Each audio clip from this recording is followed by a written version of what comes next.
When we arrived in Zermatt, we found out that it was shoulder season and most of the town was closed. But the Matterhorn was not going to let us down. You are listening to Travel FOMO, a podcast for people self-diagnosed with wanderlust.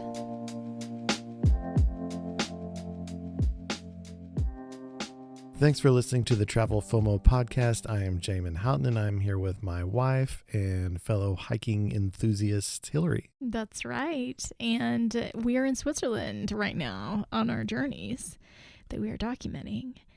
And we are hiking a lot. That is correct. On this portion of our trip through Austria and Switzerland, we traded in our runs for hikes, and Zermatt was no exception. That's right, because we had hikes to do, and I can guarantee you I would not have been able to run and then hike afterwards. No way. That wasn't happening. And it was, we went on some pretty legit hikes. We'll talk about one of those today. We arrived in Zermatt from Interlaken. Zermatt's a very sporty city. It's definitely a ski town, a mountain town. I think we knew that we were coming in the shoulder season, but I don't think that we were prepared for how shut down everything would kind of be. Yeah, I certainly wasn't. I just didn't know. It was the end of May, and I kind of thought that everything would be up and running, but even a lot of the restaurants had not opened up yet. They were still a couple of weeks out from their summer hours. And so the city was kind of like, what would you say, like 30% up and running? Yeah, like it was like even the places, even if you knew a place was in business, like a restaurant was in business, it wasn't necessarily open during any of its open hours. Right. So it didn't matter what you saw online. It didn't matter. None of it mattered, because you would walk up to the door and you'd be like, oh, there's a sign here saying they're actually closed. Like, yeah, back in 3 weeks. Yeah, it's crazy. I do feel like we only missed it by a few weeks, but we did miss it. We did miss it. That's for sure. Yeah. But it's a beautiful place. Yeah. And we got there and we walked and watched some guys playing some tennis. Yeah, we were killing time. Yeah. Yeah, and why were we killing time? We were killing time because our Airbnb was run, I still get a little frustrated about it. Our Airbnb was run by an organization called Interhome. I'm just going to go ahead and put those brands out there. And they had a lot of additional requirements associated with our stay. There was like all kinds of stuff. But one of those things was that you have to show up at a certain place at a certain time to get your key.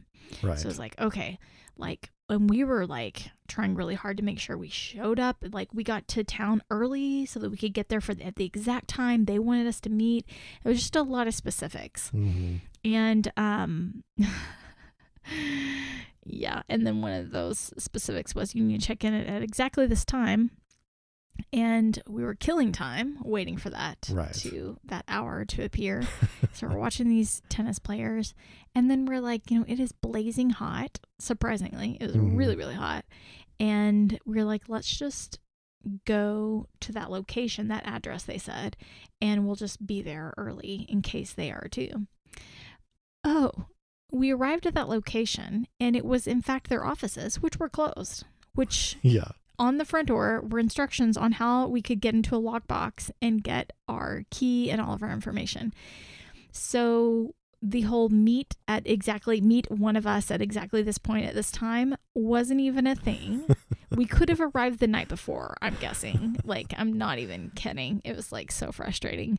And then on top of that, there were tons of instructions to filter through. They sent us tons of emails outside of Airbnb, outside of the Airbnb app, which I don't think Airbnb wants anybody to do. I think that's like something that they try not to have people do, because that's the safety of it all, is that you're communicating through the app. But yeah, so I had to like constantly go through my emails and filter through and try to remember what is the name of this organization and how do I like search my emails to find their information on how for us to arrive. And then we had to log into a certain portal, and like it was it was a mess. It was a lot of work. And we had to fill out like an online form and all kinds of stuff. And then and I'd already told them that we would be arriving early and that we really like to check in early. And not only did they make no effort to accommodate us, and so we're killing time with our luggage out in the heat in Zermatt, waiting for a check-in time. And that's whenever we basically were like, let's just head over there and see what we can make happen. And then their offices were closed and there was just a key waiting for us and we could have checked in at any time. But once we got to the place, it wasn't all that bad. There was just a ton of instructions and a ton of limitations. Yeah. And then they didn't even have things like hand soap, like antibacterial hand soap during COVID. Right. During COVID, they did not provide hand soap. Like I was like, what do you want us to go like buy hand soap to leave in your like bathroom? Like this makes no sense at all. That was really frustrating. But the view of the Matterhorn mountain made up for everything. Yeah. I'm not going to lie. It was really great. It was unobstructed. An unobstructed view. Like it was just like there. Yeah. And then to even put like the cherry on top was like all these little sheep out in this field, like right at our fingertips in front of us. It was crazy how in Zermatt, inside the town, people would have fields with sheep. Yeah. Like not big fields, just like small, tiny little pastures, like a big yard. And they'd have tons of sheep in them. And they all had these bells on. And so throughout the night, you'd hear like, bah!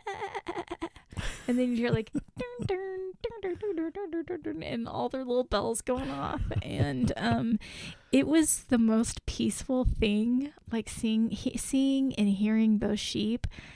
I mean, I slept with the window, like it was cold, but at night, but I like slept with the windows open because I wanted to hear the sound of those little sheep out there. It was so precious. I loved it. It was really cool. The balcony with the view of the Matterhorn, which I feel like the Matterhorn, more than maybe any other mountain, at least any other that I've seen, is so, it's so individualistic. Yeah. Like I've been other places and you go to like here in the US, you go to the Grand Tetons and you're like, I'm pretty sure that's Grand Teton. Or you go to Yosemite and you're like, I think that's Half Dome. And if you're not super familiar with it, you kind of second guess yourself a little bit. But in Zermatt, there's no mistake as to where the Matterhorn is. Yeah, for sure. You see it from everywhere and it's so distinctive. And it was just really cool and so cool to have a place where we could see it all the time. All the time. Yeah, it was pretty awesome. We actually were going to go hike up in that direction originally, right? Right. Our plan. Our plan. You guys, y'all know us well enough now to know that our plans change. Yeah. So one of the facets of our great grand plan for Zermatt was to do the 5 Lakes hike. I did a lot of research about it. It looks amazing. I definitely would recommend it. However, it was not open to us. Yeah. We couldn't do it. It was still there's too much snow or whatever. Yeah. So it opens in June in case you do want to do it. Yes. It opens in June. So I definitely want to go back and do that hike. It feels like one of the unchecked boxes for me of all of our trip, but it was going to cost a lot of money though just to get to the trailhead. Yes. So in Switzerland and in Austria, a lot of the really desirable hikes that you want to do, you're going to have to take a gondola or cable car, funicular, like one of those things up into the mountains to then get to the trailhead to do it. And I don't think that we were quite ready for all of that. For whatever reason, I had not done enough research to realize that to do a lot of those desirable hikes, it's going to cost you to get to the point to where you can do the hike. Like a lot of money, like $80 per person for us to do that hike, which is an expensive hike. I think of hiking being free. Yeah. So it's like pretty expensive. There are passes though that you can get, like the Swiss pass, I think is what it's called. And it does like help you out. But it's still, what was it? $200 or $300? Yeah. And I think we could have made that worth it, but I don't know. We were only in Switzerland for a few days, like 5 days. Right. A week. I think it's definitely worth it if you are there for a week or more and you're wanting to do a lot of hiking. And I think it could make it worth it. But it just wasn't for us. We were there too short a period of time and had to get on, but it just didn't work out. Yeah. So we found another hike. We did. We found another hike to a suspension bridge that we could get to the trailhead just by taking a short train ride from Zermatt. We had the Eurail pass, so we didn't need to buy tickets for it, so it was going to be free. So we took that little 20-minute train ride and really made it to a really cool hike. Yeah. And this hike was pretty hard from my perspective. Like even just walking up through the town of Ronda that we were in, where it kind of starts, just walking up through that town is very steep. It was. Like I was like, whoa, we haven't even started the hike and this is like getting me. I was like pausing to take a break and stuff. So it was really hard. Like honestly, like from your perspective, Harder Kulm in Interlaken was maybe the hardest that you have ever done, right? Yes. Yeah, I agree with that. And then for me, the hardest that I feel like I've ever done, it felt like was this one. This hike. Like for some reason, this one just got me. It was very steep. Yeah, it was. Again, I thought a wild animal was going to get me at some point. It was just my husband trying to scare me. But it worked. I did. That was on this hike, right? I think it was on this hike, yeah. So there were several switchbacks, and I had made it. I was up in front of you a little ways, and I realized that the way the switchback ran, you would be walking directly underneath me, and there would be a big bush in between us. It just seemed like a good opportunity. It was very well timed. And so the whole point was really kind of it was to go on a good hike. And then this particular one, at the end of it, there was this suspension bridge.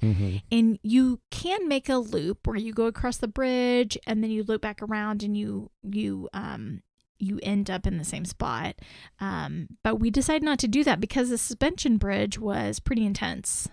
Yeah, you can make the loop as long as you cross the suspension bridge. And I did not desire to cross the suspension bridge. Jamin was like, I'm outie, baby. and I could totally understand because I was a little nervous myself and I love heights.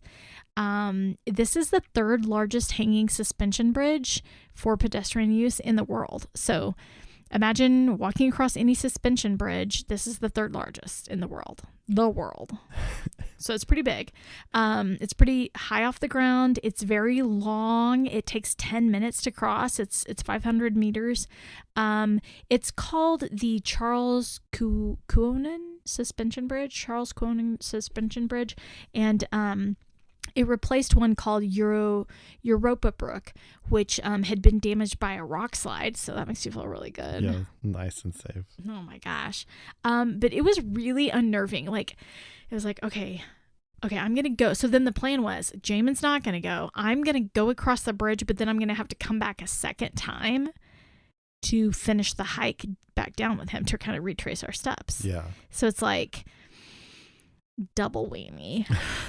So I get out there on this bridge, and it was probably scariest because I was by myself. The even scarier part was when I could hear I could feel other people getting on. Yeah. I couldn't hear them actually because they were too far away, but I could feel them, and it would just had this ripple effect. So when you felt them, was it like swaying side to side or bouncing up and down or both, or what was that like? Good question. I mostly remember bouncing. Yeah. You just kind of feel like, oh, I don't have control anymore. And that was the scary part, is realizing I don't have control. Because when you're walking by yourself, really gently, really slowly, you have control, you decide. I see. But when other people get on, you are a victim of whatever it is they want to do on that bridge. Yeah. Not that they were crazy, but you'd be surprised the impact one little thing on their end could have once it like rattles its way down to me. And so that was probably like the most unnerving part. And once people got on, other people got on, I was like, okay, I'm getting off. I'm hauling through here. Well, actually, the other really scary thing was trying to film, because I really did want to be able to show other people, like, this is what it is. This is crazy. And so if you guys go onto YouTube and watch the YouTube video, you can see me filming. And that was, you're welcome. That was the scariest part, was trying to film this and looking down and trying to, like, I don't know, trying to keep walking. Like, walking and filming was very, very hard. Gotcha. But I made it over to the other side. And by the time I got over there, there was another couple coming behind me who were your friends now. You had made friends with them. Yeah, while you were walking across the bridge and I was waiting on you, Tyler and Lindsay came up. They were a couple from San Diego, and as they were looking at the bridge and kind of deciding what they were going to do, like, we got to talking, and he plays poker for a living. He does like the World Series of Poker, and he didn't tell us at the time, but at the time we were talking to him, he was the world champion. Crazy. Yeah. So had like gone to Vegas and won it all. Like, and he was very, very humble of him to not brag. That would have been an easy, obvious time to like toot your own horn, but yeah, him and Lindsay were both like, because I was asking them about their travels, and they were like, yeah, we've like been traveling through like Paris and Greece and Switzerland, and we're going to all these places. And I was like, that's awesome. Like, you know, I hope you have a great time. We just got through paragliding through Lauterbrunnen. And they're like, yeah, we want to do that too. And so we're swapping stories. And then she said, well, he's got to go back because he's going to be doing the World Series poker tour in Vegas this summer. So he's going to have to return for that. And I was just like, oh, crazy. That's awesome. Like, good luck, man. That's awesome. We'll tune in and we'll, watch this like poker series. This is awesome. Little did I know he didn't need that much luck, because he had already won $1 million playing poker and was the current world champion. Yeah. That was so crazy. Big stuff. And didn't even tell us. I know. Like you said, it's very humble.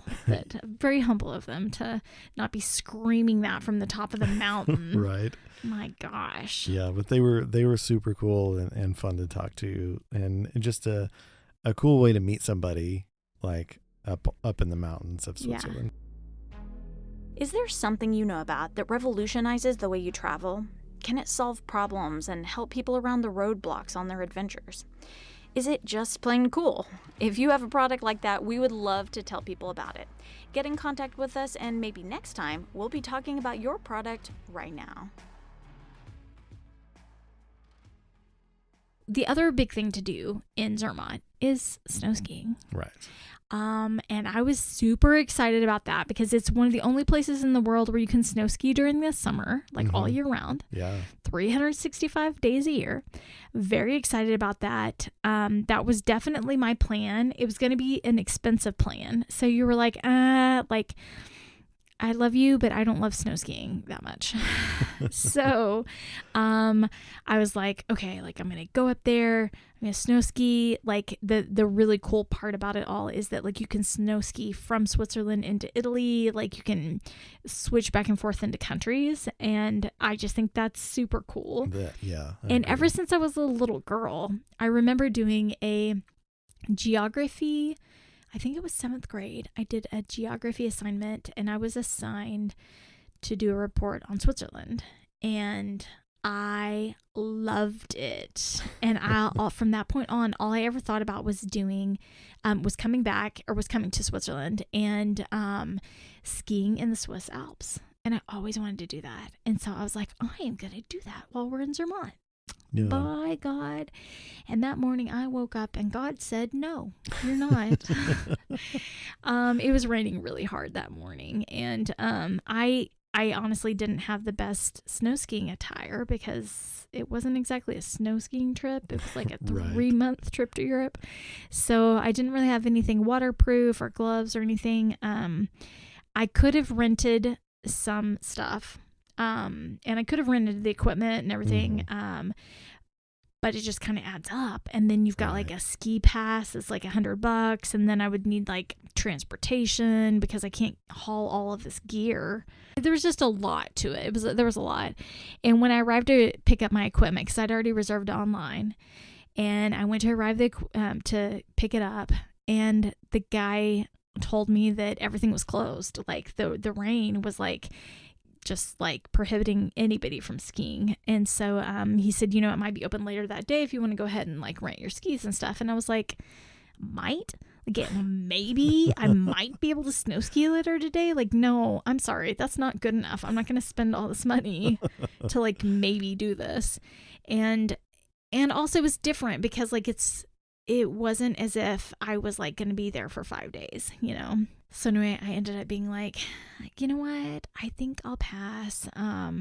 Even though I don't know for sure, but I think that eventually if they opened up the slopes, I would have gotten to the top and the rain would have been snow, right? Yeah. But even still, let's just say it was snow. Then like what kind of views are you going to get? Well, it's like snowing down on you really hard. That's true. You're not exactly going to get the experience you want. I also had found out that I couldn't, it was not the time of year where you could actually go from country to country. So the whole idea of like skiing into Italy didn't sound like it was going to be an option.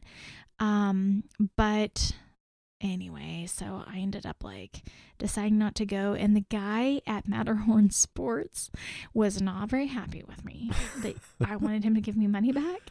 He was like, and I had like checked the box, like, yeah, I want, like I'd paid the extra money to make sure like it was all refundable. Gotcha. But he gave me a really hard time about that. And he thought that I should at least rent a bike or something instead. And I was like, I'm sorry, it's still raining outside. Right. Like, do you want me to ride a bike in the rain? Like, and he didn't care. He just wanted his money to be spent. Yeah. And anyway, I was just like, no, I'm not gonna rent a bike in the rain, dude. Like, give me my money back. I'm not even sorry. So anyway, I think like from his perspective, he's like, the weather changes so fast in the mountains. You have to know that and be okay with that. And I think from his perspective, like, it'll be fine later today. It'll be fine. Right. But for me, it was just a lot to try to manage all by myself, and to go do it all by myself was just kind of like, I don't really know that I want to do it that bad, to go to all this work and then to be alone. And also it's a little scary from my perspective to be in foreign countries snow skiing by yourself when the weather's really bad. I don't know, that doesn't really sound, and I don't actually have the gear for it. Like, I'm not actually in like a really warm coat, and I'm not actually in waterproof attire. It doesn't really sound terribly smart.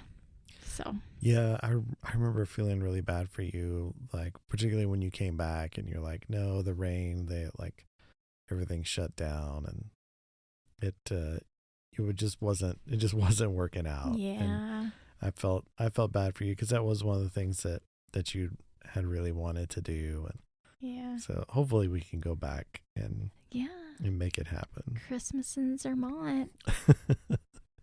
But we ended up just like hanging out. We stayed in the Airbnb some. We went and did some shopping. Just kind of had a relaxing day.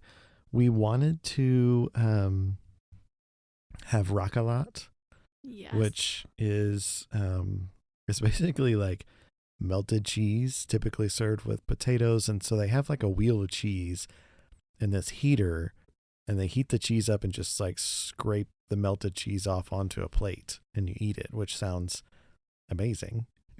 But a lot of the places were closed because of the season.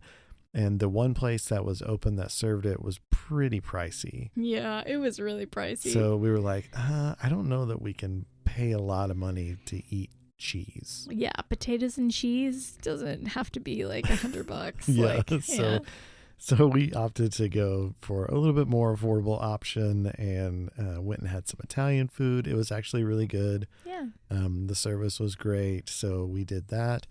And then walking back, we walked by the church and got to see it. And we actually walked through the little graveyard attached to the church. And as we were walking through and just sort of looking at the tombstones and stuff, we realized that this particular graveyard was all climbers who had died on the Matterhorn. Yeah, or on some nearby mountain, but mostly the Matterhorn. Yeah. And so climbers from all over the world come to Zermatt to climb the Matterhorn, and some don't make it. And I remember being struck by that of like, wow, these are all people that came to climb mountains. Yeah. And people kind of from everywhere.